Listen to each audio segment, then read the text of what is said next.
మానవ సమాజంలో సమదృష్టి, సమభావన చాలా అవసరం. మనిషి పుట్టింది మొదలు మరణించే వరకు అన్నింటి పట్ల ఒకే విధమైన భావం కలిగి ఉండటం కష్టం. కష్టం కలిగినప్పుడు కుంగిపోతాం, సంతోషం కలిగినప్పుడు కుంగిపోతాం. సమస్యలు చుట్టుముట్టినప్పుడు ధైర్యంగా ఉండాలి. సంతోషం కలిగినప్పుడు ఎక్కువగా స్పందించకూడదు. జీవితంలో ఎటువంటి సమతుల్యత కలిగి ఉండటమే స్థితప్రజ్ఞత. సమభావం పెరగాలంటే ద్వేషాన్ని త్యజించాలి. ద్వేషం మనిషిని కనిపించకుండా కాల్చివేస్తుంది. పక్కవారి ఆనందాన్ని, ఎదుగుదలను చూసి ఈర్ష్య చెందకూడదు. ఇటువంటి ద్వేషమే కదా కురుక్షేత్ర యుద్ధానికి దారితీసింది.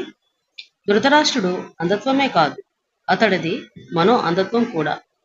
2 కళ్ళు ఉండి కూడా దుర్యోధనుడు పూర్తి అంధుడయ్యాడు. పాండవుల మీద అకారణంగా ద్వేషం పెంచుకుని తన గొయ్యి తానే తవ్వుకున్నాడు. దీనికి అంతటికీ కారణం ఓర్వలేనితనం. మనిషి తన లోపాలు తనకు తెలిసి కూడా సరిదిద్దుకోడు. ఎదుటివారిని చూసి తన లోపాలను సరిదిద్దుకోవడానికి అహం అడ్డొస్తుంది. అటువంటప్పుడు ప్రకృతిని చూసైనా మనిషి గుణపాఠం నేర్చుకోవాలి.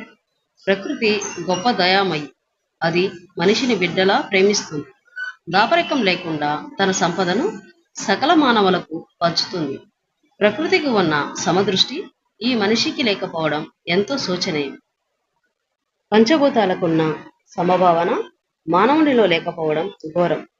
ప్రకృతి ఇచ్చే ఈ సందేశమైన మనిషిలో మానవీయ మార్పు తీసుకురావాలి. సమదృష్టి కలగాలంటే ధనం పట్ల, ఆస్తుల పట్ల, అధికారం పైన తీవ్రకాంక్ష ఉండకూడదు. ఇటువంటి స్వభావం ఉంటే అహంకారం అప్రయత్నంగానే వచ్చి చేరుతుంది. హిరణ్యకశిపుడి అహంకారం ఇటువంటిదే. అతని మౌఢ్యం, అహంకారం పుత్ర ప్రేమను కూడా మంటగలవు. దురహంకారంతో పేట్రేగిపోయే వ్యక్తికి పతనం చిరకాలంలోనే సంభవిస్తుందని హిరణ్యకశిపుడి వృత్తాంతం బోధిస్తుంది. అది ఎటువంటిదైనా స్వార్థం స్వీయ పతనానికి హేతువని తెలుసుకోవాలి. మనిషి ఎవరైనా విజయం సాధించాలంటే సమదృష్టి అలవర్చుకోవాలి. ఎవరైనా అభివృద్ధి చెందాలంటే సమభావనను సాధన చేయాలి. జనన మరణాల మధ్య పాటించే ధార్మికతను సమతాభావానికి అన్వయించుకోవాలి. ఈ పరివర్తన మనిషిలోని అహంకారాన్ని నియంత్రిస్తుంది. ఇటువంటి సంస్కృతి సాంప్రదాయాలు మనిషిలోని ద్వేషాన్ని, అహంకారాన్ని నిర్మూలిస్తాయి. అంతేకాకుండా సమదృష్టి, సమభావనలు మనిషి విశాల దృక్పథం కోల్పోయి స్వీయ రక్షణ కోసం అలమటించే దుస్థితి రాకుండా మేల్కొల్పుతాయి. మరి మా వీడియో కానీ మీకు నచ్చినట్లయితే లైక్ చేయండి, షేర్ చేయండి, అలాగే సబ్స్క్రైబ్ చేయండి.